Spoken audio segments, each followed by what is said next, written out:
दिवसाच्या सुरुवातीबरोबर आपण असे अनेक उदाहरणं बघतो की असे काही लोक आहेत की ते देवावर विश्वास ठेवत नाही, देवाकडे कुठलीही मदत मागायला जात नाही.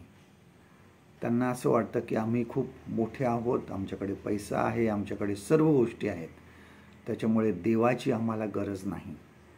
त्यांचा विश्वास आजचं जे विज्ञान आहे, टेक्नॉलॉजी आहे, पैसा आहे, त्यांचं ज्ञान आहे, ह्यावर त्यांचा जास्त विश्वास आहे.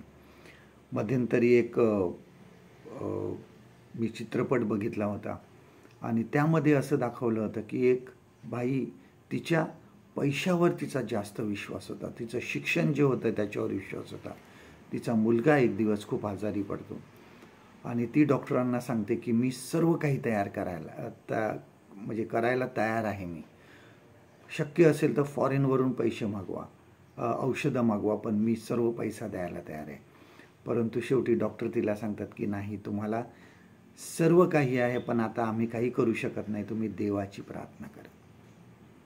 बघा, आपल्या जीवनामध्ये देवाकडे जाणं हे खूप महत्त्वाचं आहे. तुम्हाला तुमचा पैसा जो आहे हा चांगला पलंग देईल झोपण्यासाठी, परंतु तुम्हाला सुखाची झोप देईल असं कुठल्याही जगामध्ये पैसा नाही आहे. जीवनामध्ये आपल्या देवाकडे जा, देवाकडे साह्य मागा. बऱ्याच वेळेस आम्हाला असं वाटतं, मनुष्याला असं वाटतं की आम्ही देवाजवळ का मागावं, आम्ही कमजोर आहोत का? परंतु लक्षात ठेवा की देव आपला कमजोरपणा पाहत नाही आहे, तो आपले हृदय पाहतो.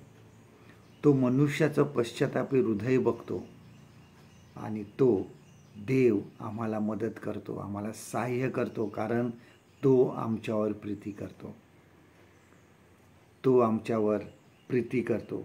जेव्हा आम्ही तुटून जातो, आमचं जीवन विखरून जातं, त्यावेळेस परमेश्वर आमचं जीवन नवीन करतो.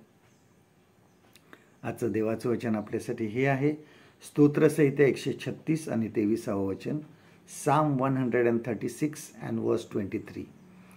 ज्याने आमच्या दैनावस्थेत आमची आठवण केली त्याचे, कारण त्याची दया सनातन आहे.